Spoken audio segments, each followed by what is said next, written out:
Et salutations, ici Hero, le mirifique, le sublissime. Et on se retrouve pour des nouvelles sur le jeu Pokémon. C'est quoi, c'est Écarlate et Violet. Voilà. On va se mater les quelques vidéos. Là, il s'est passé des trucs récemment. Donc c'est bien, on va pouvoir causer un petit peu avec du contenu intéressant. Alors, laisse-moi, hop là, virer ça, nickel. On va passer là-dessus, hop là, donc première petite vidéo, hop là, alors attends, on va se mettre en grand.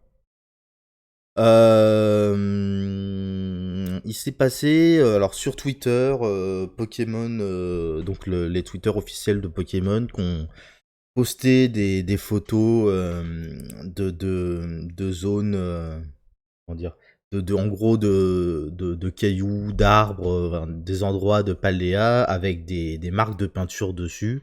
Et il nous disait, ouais, un chercheur, machin, tout ça, a découvert, enfin, est en train de faire des recherches sur ces étranges marques, machin, tout ça. On pense que c'est un Pokémon, machin, tout ça.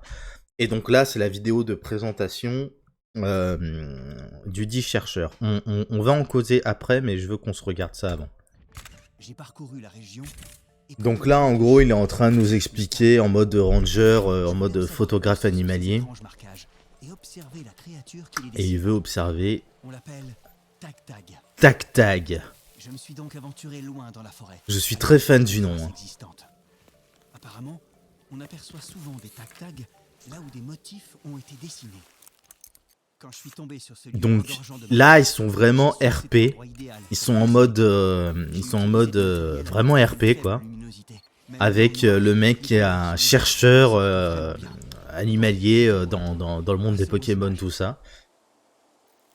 Regardez bien. On a d'abord un lépidonille qui pénètre dans le champ. Il est attiré par le doux parfum qui émane des traces. Ce motif sert aussi à piéger des Pokémon. Donc là, en gros, on apprend que les marquages sont là pour... les marquages dégagent une odeur et qui attire les Pokémon insectes. Je l'ai même capturé en train de dessiner un motif. C'est génial. Quelle concentration. La couleur de ses traits est la même que celle des baies qu'il a mangées. J'aime beaucoup cette manière de faire de la présentation de Pokémon de manière RP. Ça c'est... Il est en train de marquer son territoire. Ah, là, quelque chose l'a surpris. Il s'est arrêté net, puis s'est enfui. C'était très frustrant. Je ne le voyais plus. Mais ses mouvements ont déclenché la lumière. Oh, surprise!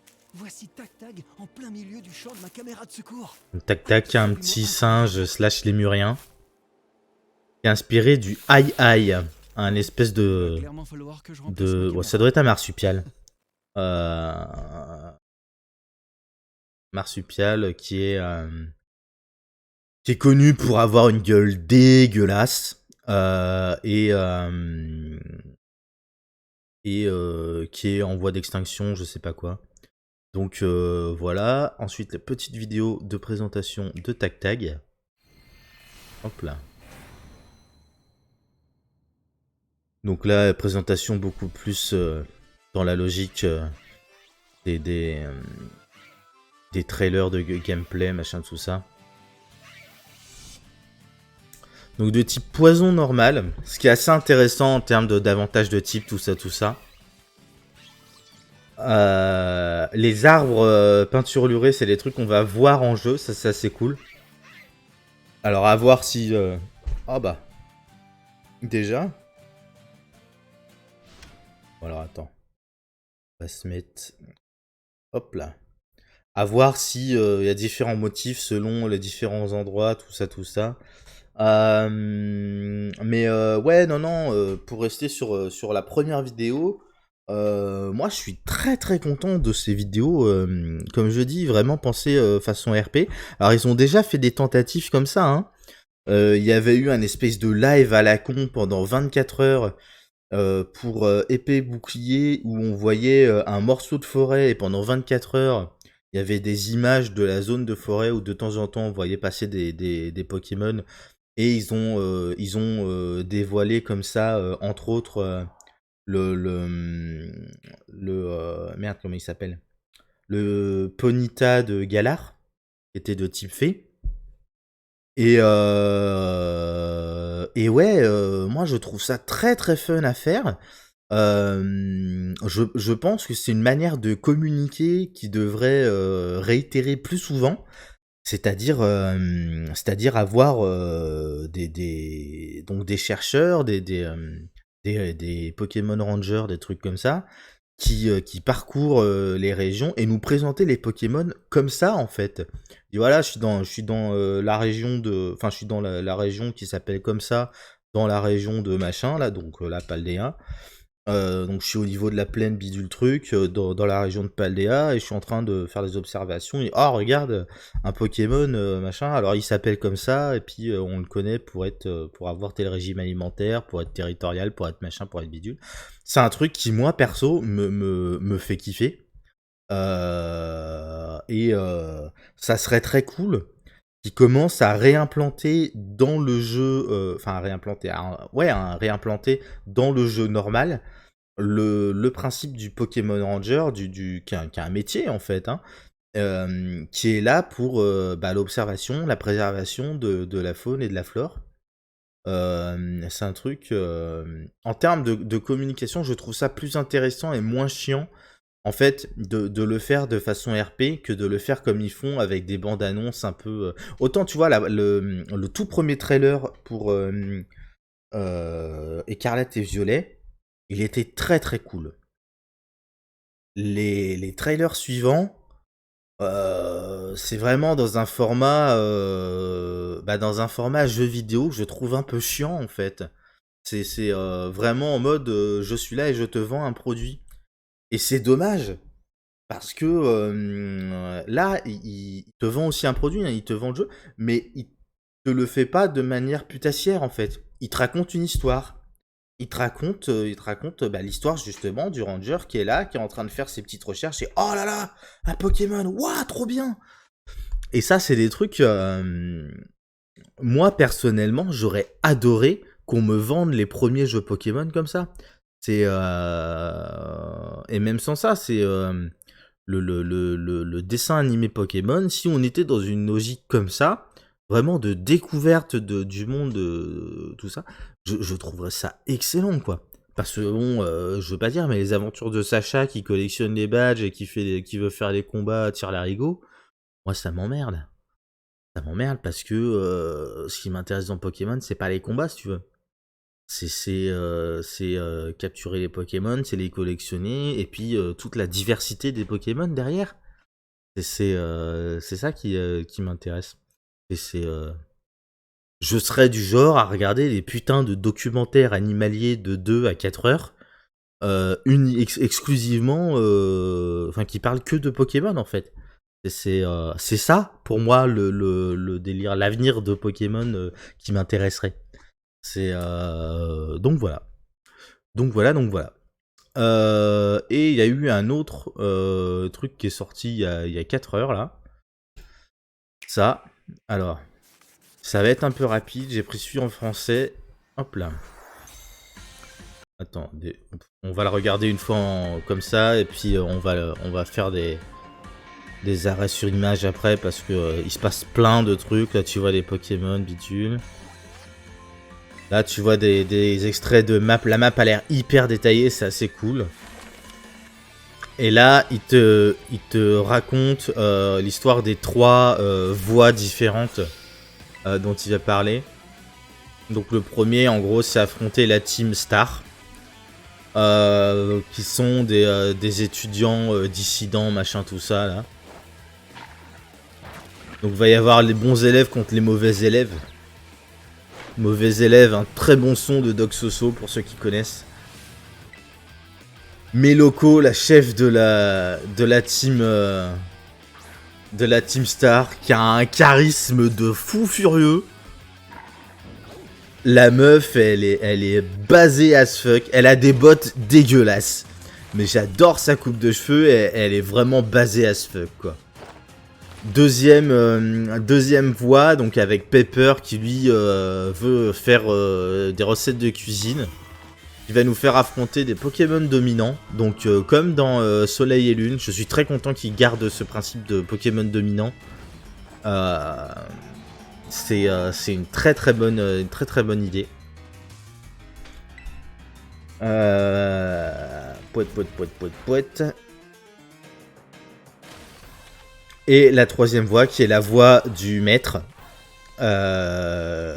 Qui est donc combattre les champions d'arène et vaincre la ligue Pokémon. Je suis pas fan du tout du design de la chef de la ligue. C'est un peu dégueulasse. Ils ont gardé le principe des épreuves dans les arènes, ça c'est assez sympa.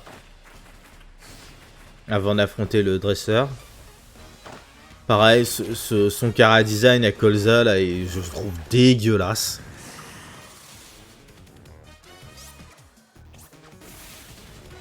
Mais qu'est-ce que tu veux?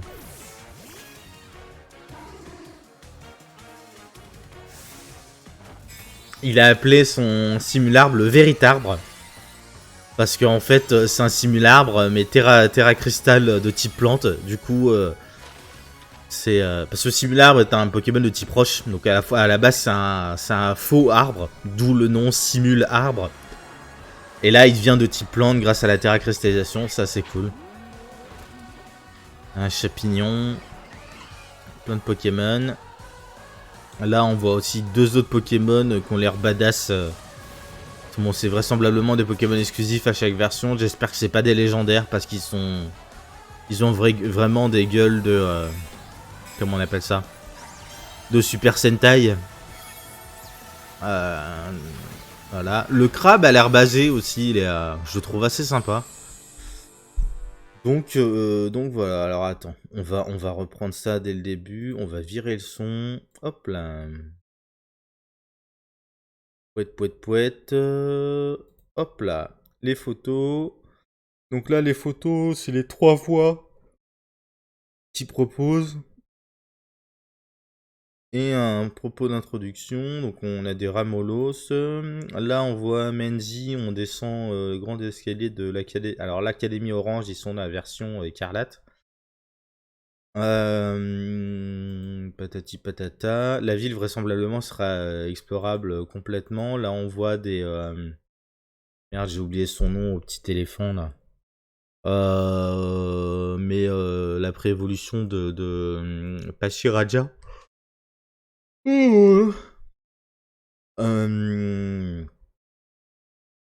Pouette, pouette, pouette. Elle nous explique que le but c'est de parcourir la région de Paldea. Tatatam. Là, les différentes cartes, elles sont vraiment détaillées. C'est très très cool. Et a priori, ça va être vachement vaste. Donc, non, je suis très très content de voir ça.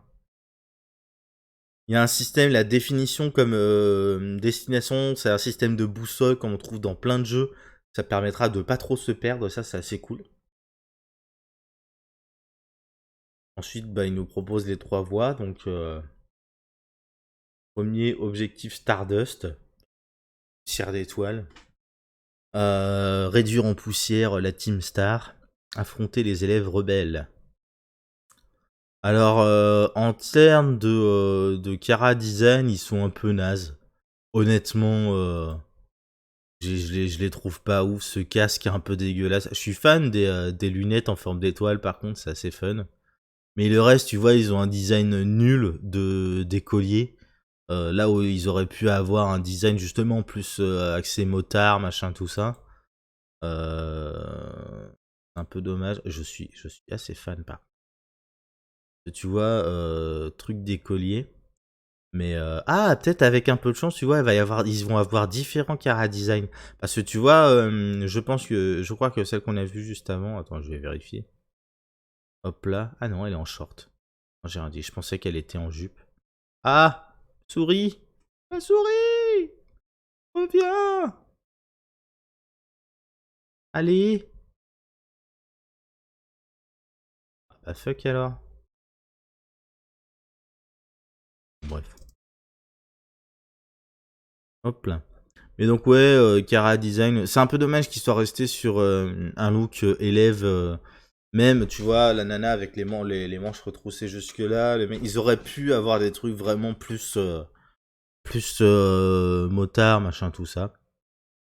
Pareil, on est sur une team un peu à la Team Skull, Team Yell. Moi j'aime bien ces teams de pas de méchants mais de loupards un peu inconséquents, sans grandes ambitions, sans machin. C'est perso je trouve ça assez fun. Et je pense que c'est une très bonne direction qu'ils ont pris en termes de narration, c'est-à-dire que le gros de ton aventure, tu vas le faire avec cette team de loupards inconséquents, pas très dangereux, pas très. Ils sont un peu gênants, un peu ennuyeux, mais enfin, ils emmerdent un peu le monde, mais ils sont pas problématiques plus que ça.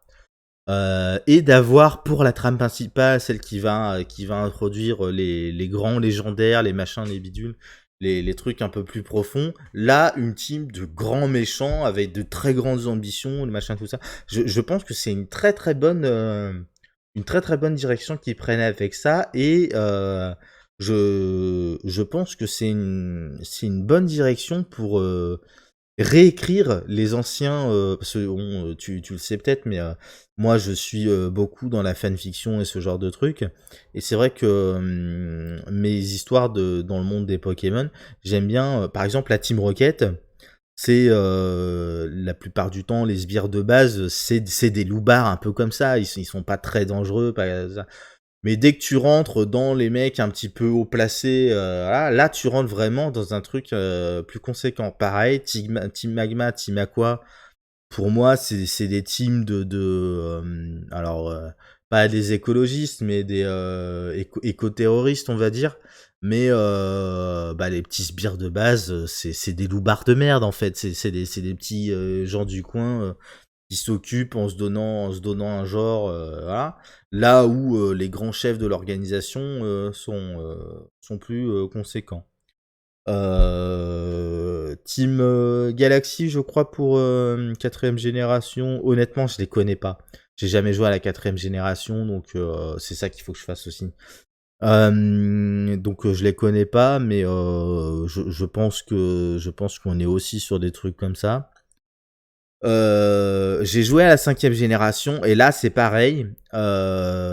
J'aime la différence entre les sbires de base qui se posent des questions, le machin, tout ça, et les aspirations quasi fanatiques religieux, tout ça de Gettys et compagnie. Ensuite, Kalos, j'ai pas joué non plus, et de ce que je me souviens, la team des méchants est oubliable au possible. Donc pareil, là, il y a tout à réécrire. Et là, on arrive à Soleil et Lune, quand j'ai repris, moi, les jeux Pokémon. Où effectivement, la Team Skull, elle est pas très gênante. Elle est là, elle est un peu, elle fait ses petites conneries à droite à gauche, mais ils sont pas très gênants. Et mais quand tu te rends compte que c'est la Team Aether qui était vraiment problématique, machin, tout ça, là, tu te rends compte qu'il y a vraiment en fait une dualité et qui se complète bien en termes narratifs, c'est assez cool. Pareil, après Soleil et Lune, la team Yell, alors je suis déçu que la team Macrocosmos, en gros, donc comment il s'appelle, Shiroz, là, donc le consortium Macrocosmos, ait pas été plus développé que ça, et que l'histoire soit bâclée, voilà, voilà. Mais ouais, il y avait possibilité d'en faire quelque chose de vachement intéressant. La team Yell, elle est intéressante dans ce qu'elle propose. Donc j'ai hâte de voir ce que va proposer là, et s'il y a une autre team de grands méchants derrière qui nous reste à découvrir, ce qui serait très très cool. Donc voilà, continuons. Donc vraisemblablement, ils ont l'air très portés sur le type feu, cette équipe-là, ce qui fera doublon avec la team Flare.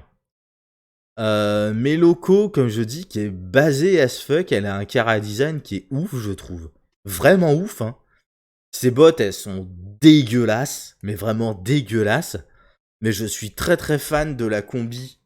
Et c'est chelou parce que tu vois, ça fait des flammes du haut de sa combi. Ça a l'air d'être une combi. Je sais pas comment elle tient en fait cette combi, c'est chelou. Elle a un espèce de débardeur slash crop top slash carré de tissu qui lui sert de soutif et qui vient juste... ça doit être ça en fait. Ça doit être un carré de tissu blanc qui est, cousu avec la combi noire hyper moulante en tissu très léger. Ça c'est le tissu un peu legging, les leggings de sport, les trucs comme ça là. Et non, non, vraiment, elle a un chara design basé. Sa ceinture, je sais même pas comment ça tient. Bon, alors après, c'est pareil, elle a un physique de gamine de manga qui fait que jamais une meuf.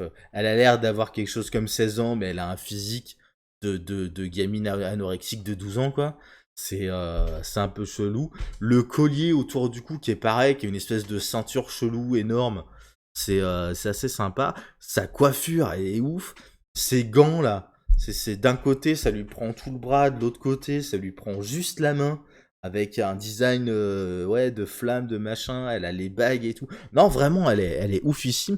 Tout ce qui lui manque, là, en fait, dans le Kara design, à part des bottes un peu plus sexy que ça, euh, c'est une Pokéball custom.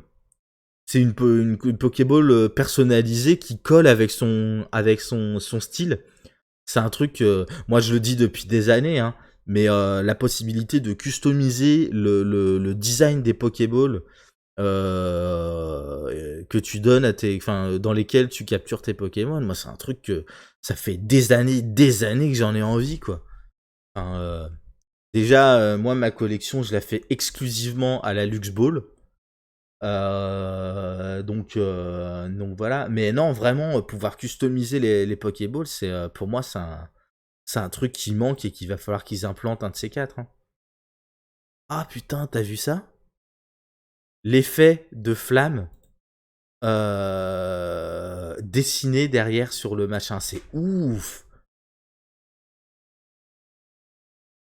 Elle fait son show depuis le haut de sa espèce de voiture chelou machin truc. Voilà. Donc là, deuxième voie narrative, c'est la voie je vais appeler ça la voie de l'éleveur, comme je l'ai appelé dans moi mes fanfictions. Donc là, le premier, c'était la voie du citoyen, ce que j'appelle la voie du citoyen, c'est-à-dire gérer les petits problèmes avec les loupards du coin. Voilà. Ça, c'est le deuxième truc que j'avais déjà, moi, pressenti dans mes fanfictions. Le principe de la voix de l'éleveur. Donc, l'éleveur de Pokémon, comment ils ont été appelés? Merde. Alors, je sais plus comment ils ont appelé ça dans le dessin animé. Mais bon, en gros, c'est la vocation de Pierre à la base. Et donc, lui qui va chercher des épices pour fabriquer des recettes pour nourrir les Pokémon. Donc voilà, dans le dessin animé, Pierre il a une recette adaptée pour chaque type de Pokémon parce que chaque type de Pokémon a des besoins particuliers qui les renforcent, qui les machins et donc voilà. Donc ça c'est très cool et le fait qu'ils aient mis ça, pardon, avec le principe des Pokémon dominants, je trouve ça excellent. Parce que ça fait que ton Pokémon dominant, il est là, en fait, il est dominant donc sur une espèce de Pokémon, mais en fait, il est dominant dans un biotope, dans un écosystème, sur un territoire donné. Donc, il est dominant sur les différentes espèces qui y cohabitent, mais aussi sur les ressources qui existent, les baies, les plantes, enfin les racines qui vont être mangées, les machins comme ça. Et c'est tout à fait cohérent, en fait, d'associer ces choses-là. Alors, je sais pas comment on appelle ça. Je crois que c'est la notion de niche écologique, où en fait, chaque niche écologique est organisé avec de manière à ce que deux espèces qui convoitent, enfin qui exploitent les mêmes ressources puissent pas coexister en fait, parce que si elles coexistent en gros, si elles sont dans le même environnement sur les mêmes ressources, elles vont forcément être amenées à se friter la gueule. Et ça, c'est vachement intéressant et qu'ils aient importé ce concept-là, qui est un truc qui existe dans notre monde à nous. Hein. C'est le concept de niche écologique et que ce que je viens d'expliquer là, c'est un truc qui existe chez nous. C'est la raison pour laquelle il y a des compétitions entre les différentes espèces et que tu vas avoir des compétitions pour la bouffe, pour les... Voilà. Moi, c'est un truc que je trouve vachement intéressant. Et encore une fois, comme je dis, ça rentre dans la logique du documentaire animalier de la voix du ranger qui est là pour maintenir une paix dans un écosystème donné, une cohabitation pacifique entre différents Pokémon et tout, et les humains, tout ça. Je trouve ça excellent. Vraiment excellent. Et sans ça, tu vois, ça fait du bien de voir que la franchise Pokémon évolue vers de plus en plus de qualité. Alors, la qualité en termes de gameplay, en termes de narration, c'est encore assez limité, mais en termes de thèmes abordés, d'histoires racontées, mais vraiment sur les thématiques, parce que la narration, elle peut être améliorée, hein. Mais sur les thématiques, vraiment, je trouve ça extrêmement intéressant. C'est très très cool, très très cool. Voilà, donc là, ce Pokémon Crabe, on n'a pas encore son nom, mais j'irai voir sur le site après s'ils l'ont dévoilé. Pouet. Là, il l'appelle le Domi... Ah bah si, Craparois. Il appelle le dominant Roche-Falaise. Alors, Roche-Falaise, ça doit être le nom de la zone dans laquelle on trouve. Donc, en gros, dans la région de Paldea, il y a une micro-région qui s'appelle Roche-Falaise. Un lieu-dit qui s'appelle Roche-Falaise. Et où on y trouve des craparois. En vraisemblablement deux types proches. Et là, la voix du maître. Pareil, que j'avais pressenti moi dans mes fanfictions. Qui est affronter les champions d'arène, et puis la Ligue Pokémon, puis éventuellement le tournoi Elite. Elle s'appelle Alisma. Alisma.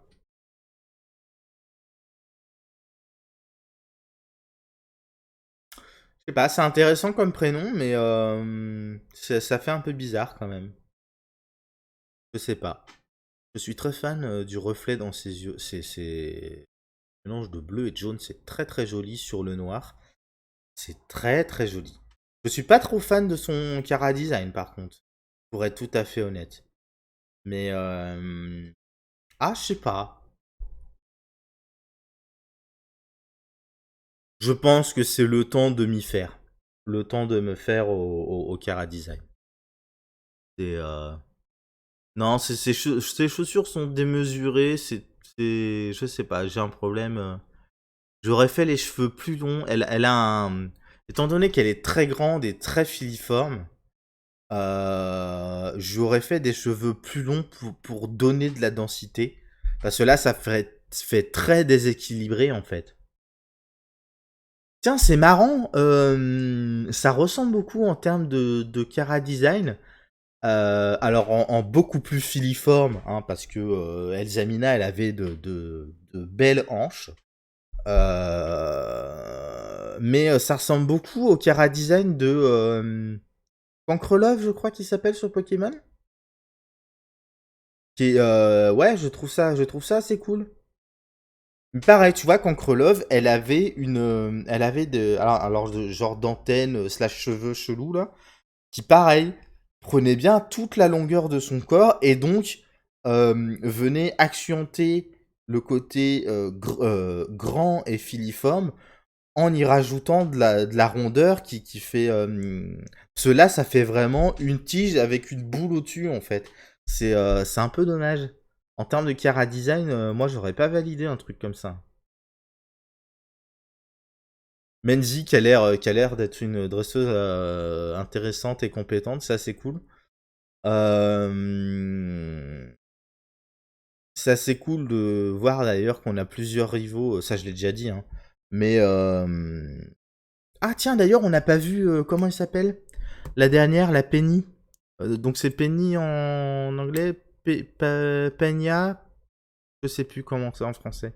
Enfin bref. Ok, ça c'est intéressant. Ça veut dire qu'il y a potentiellement une quatrième trame narrative après.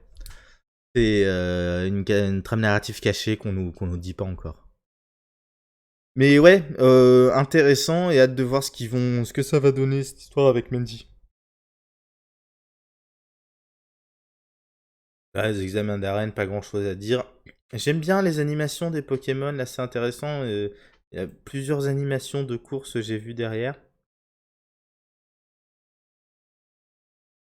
J'ai l'impression qu'ils ont des animations de course différents. Ah non, c'est qu'ils ils vont à différents rythmes. Selon leur taille et ils vont à différents rythmes, c'est intéressant. Et pareil, j'aime pas du tout le Chara design de Colza là. Je comprends le délire, je comprends ce qu'ils ont voulu faire, mais j'aime pas du tout. Ça fait très Prédastérie. Ça fait très le Chara design. En fait, c'est un mélange entre le Chara design des dompteurs de Pokémon avec leur fouet de la première génération.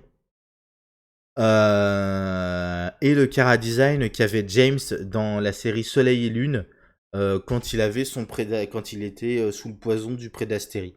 C'est exactement ça, exactement ça. Je trouve ça un peu moche, mais je comprends ce qu'ils ont voulu faire.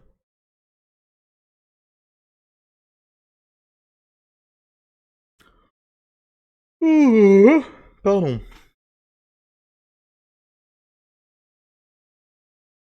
Et là, le coup de mettons la touche finale à ce chef-d'œuvre et nommons-le le Véritarbre pour le simularbre de type plante via Terra cristallisation là. Je trouve ça très fun. Je trouve ça très bon enfant dans l'esprit humoristique. C'est assez cool.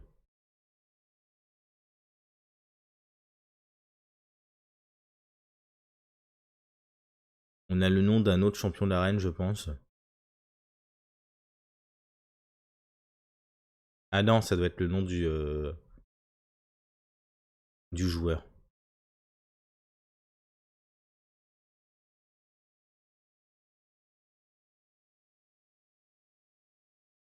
Ça, c'est intéressant. Attends.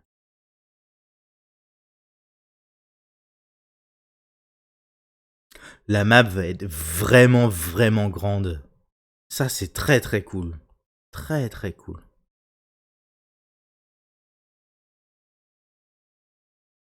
J'ai hâte que le jeu sorte pour pouvoir récupérer la map sur le PC en format comme ça là, en format boussole pour pouvoir et boussole quitte à avoir boussole zoomée au max pour pouvoir avoir une idée concrète de la densité du jeu parce que ça me paraît être vraiment la direction à prendre pour les jeux et c'est ce que j'essaie de prendre comme direction pour moi mes fanfics là mes remakes première génération enfin première deuxième troisième etc. C'est non ça c'est très très cool, j'aime aussi. Hop là, attends, on va revenir légèrement en arrière.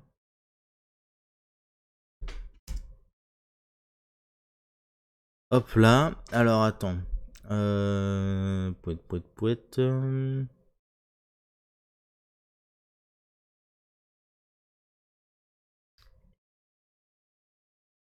quel est ce Pokémon en bas?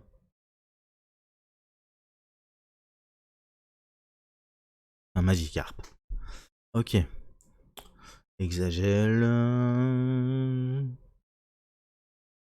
Pouet pouet.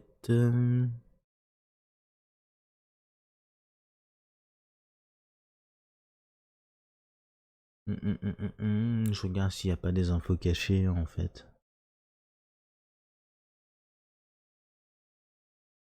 Hmm.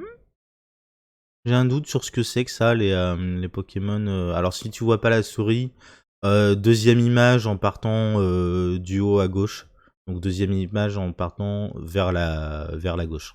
Non, on part d'en haut à droite. Et la première image, enfin, la deuxième image sur la gauche en partant de la première. Première, deuxième. Voilà.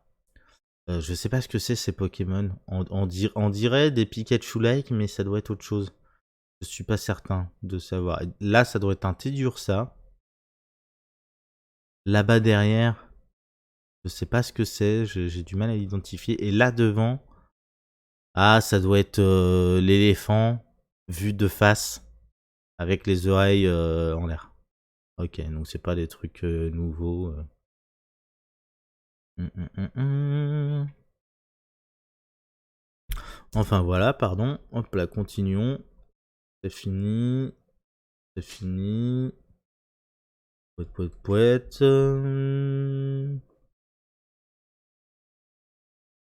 Ces deux Pokémon là m'intéressent pas des masses, honnêtement. Ça me hype pas ouf.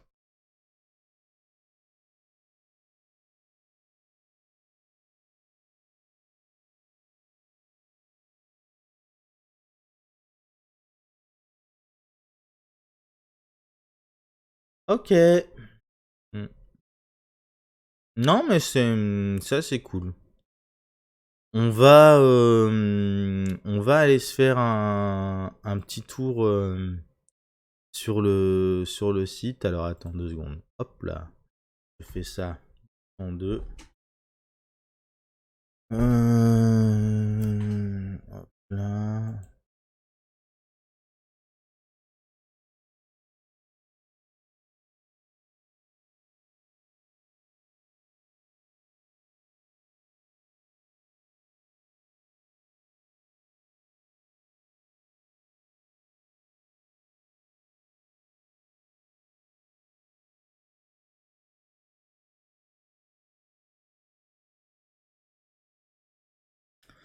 Alors attends. C'est reparti.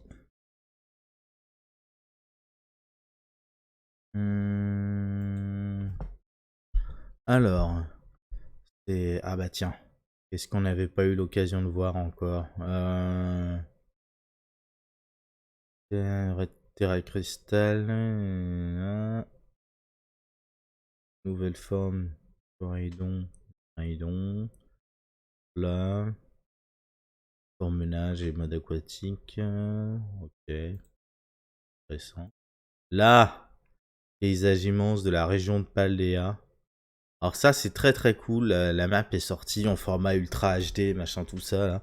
Tu peux zoomer à fond. Il y a vraisemblablement une histoire avec les tours abandonnées là qu'on voit régulièrement dans la vidéo. Il y a une histoire, il y a plein de phares un peu partout. Pareil. Et vraisemblablement, si on va commencer... Alors attends que je retrouve. Là. On commence alors vraiment tout au sud de la région avec donc il y a la maison du dresseur, la maison du professeur slash rival, je sais pas trop. Ensuite, on va remonter, à mon avis, il va y avoir toute une partie tutoriel entre guillemets jusqu'à arriver à la ville principale dont j'ai oublié le nom. Là, on va avoir le speech, l'arrivée à l'école, le speech du doyen, machin, tout ça. Et après, on sera lâché vraiment et tu pourras aller dans n'importe quelle direction, faire ton aventure dans n'importe quel sens, ce qui est très très cool. Vraisemblablement, l'accès à la zone du milieu, qui est de manière très subtilement caché par un espèce de nuage machin chelou. C'est accessible derrière l'académie, donc vraisemblablement ce sera après avoir vaincu la ligue, très logiquement. Donc après, donc en plus des 3 autres arcs narratifs, il y a vraisemblablement un 4e arc narratif ici. On voit également que en haut à droite, la région est rattachée au reste du continent. C'est caché, je pense pas qu'on aura accès à Kalos, vu comme ça a l'air grand, je pense pas qu'on aura accès à Kalos, ou même Sud Kalos, ou quoi que ce soit. Mais je sais pas, pourquoi pas. En tout cas, certainement mention faite de la région à laquelle c'est rattaché et tout ça. Voilà, qu'est-ce que je peux dire d'autre? Non, non, vraiment, ça a l'air vachement grand, ça va être très sympa comme truc à explorer. Donc ouais, voilà, les tours slash phares qu'on a vu un peu partout. Euh... Poète. On garde le principe du Moti Smart. Je suis très très fan en fait. Alors j'aimais pas la manière dont ça a été fait dans Soleil et Lune. C'était chiant comme la mort. Mais le principe du Motisma dans les comme Pokémon compagnon dans le Pokédex et compagnie, c'est un truc très personnellement que j'apprécie et que je trouve pas mal de poursuivre. Donc ouais, tant qu'à faire, et puis tu t'ajoutes des fonctionnalités au Motismart, tout ça. Ouais. Le fait de ne pas avoir besoin de rentrer dans un bâtiment, d'avoir un écran de chargement pour accéder déjà aux villes, mais encore plus aux centres Pokémon ou machin, tout ça, ça c'est très cool. Perso, je suis fan. Poète, la Pokémon exclusif, oui, ok, d'accord, pas très intéressant. En arrière, hop là. Hop là, là c'était ouais, bon, la vidéo qui dévoilait Cyclizar. Ça c'est la vidéo sur les objets. Moi ça m'intéresse pas. Cristallisation. Tag tag. Ah, ok, là c'est les deux vidéos. En avant. Une fonctionnalité fort utile pour explorer la région de Palais. Dites à vos Pokémon d'aller de l'avant. Vous pouvez vous balader avec l'un de Pokémon à vos côtés. Lorsqu'un Pokémon vous suit de la sorte, utilisez la fonction en avant pour l'envoyer dans la direction indiquée. D'accord, ça c'est intéressant.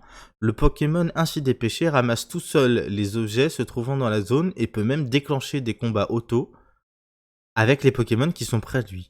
C'est super fun ça! Donc on va pouvoir interagir avec nos Pokémon dans la nature, ça c'est cool. Et ils vont pouvoir se balader un peu tout seuls et lancer des combats tout seuls et ainsi de suite. C'est cool. Les combats autos sont une nouvelle manière de combattre avant d'être activés grâce à la fonction pouvant être activée. Donc tu peux le désactiver en plus, ça c'est super cool. Grâce à la fonction en avant, ainsi vous enverrez vos Pokémon se battre contre des Pokémon sauvages sans qu'ils doivent recevoir d'instructions de votre part. Vous pouvez. Donc du coup, toi tu peux être juste en mode exploration, tu te balades, ton Pokémon il s'entraîne tout seul en combattant des Pokémon de temps en temps. Toi tu participes au combat seulement si tu vois ton Pokémon combattre un truc, t'as envie d'attraper, tu fais ah bah tu attends je vais participer et puis je vais prendre la main sur le combat tout ça. Non c'est très très cool, c'est très très cool. Lorsque votre Pokémon s'engage dans un combat auto, vous pouvez au choix rester à ses côtés et le surveiller ou chercher des objets dans les airs en entour.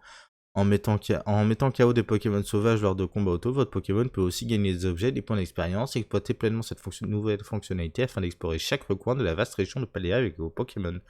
Donc là, en fait, ça veut dire ils ont poursuivi sur ce qu'ils ont fait dans les terres sauvages de Galar. Avec les Pokémon qui se baladent dans la nature, machin, tout ça, et qui peuvent t'aggro, que machin, tout ça. Ils ont repris l'idée du Pokémon qui t'accompagne à tes côtés, qu'il y avait auparavant. Ils ont poursuivi le principe des combats dans la nature, enfin en plein air, de Legend Arceus, et ils vont à l'étape d'après en disant écoute bah tant qu'à faire toi tu fais ton truc, tu contrôles ton joueur, tu peux laisser ton Pokémon vagabonder autour de toi, regarder des centres d'intérêt, des machins, récupérer des objets, sniffer des trucs, aller jouer avec les autres Pokémon et leur tataner la gueule. C'est vraiment sympa ça, hein. C'est vraiment là pour le coup, ça va pareil dans la bonne direction, hein. C'est très très fun. Au niveau des Pokémon, on n'a pas de récapitulatif des Pokémon qui ont été diffusés, qui ont été dévoilés jusqu'ici. Ah si, peut-être là. Pokémon... Ah bah voilà. Karmadura. Karmadura dans Pokémon Écarlate. Pokémon Feu Guerrier. Ok. De type Feu Psy.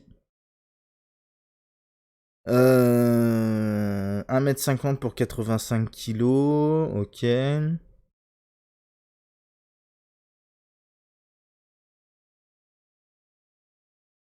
Avec une capacité signature. Très bien. Son rival, Malvalam.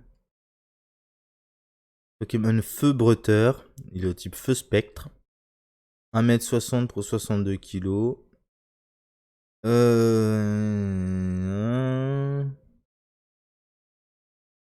Ok. Bon, c'est les judo-crack caraclés de cette génération.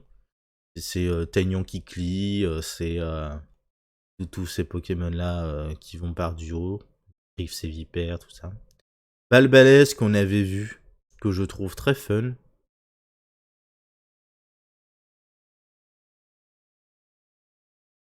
Motorizard.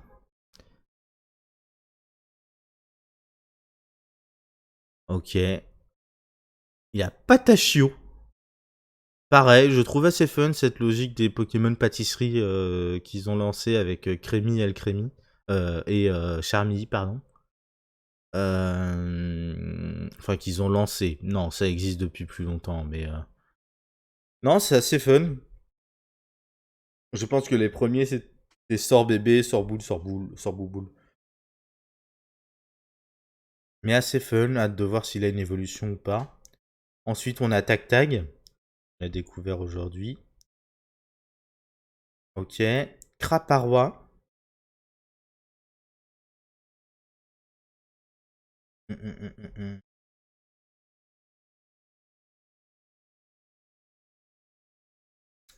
Toujours Gourmelet. Axolotl de Paldea. Et puis après, Pomme, Olivignon, on avait déjà vu. Donc voilà. Très bien. Bon. Écoute, j'ai pas grand chose à rajouter là-dessus. Donc on va se faire des bisous et puis on se dit à la prochaine, hein. À toutes, tchou.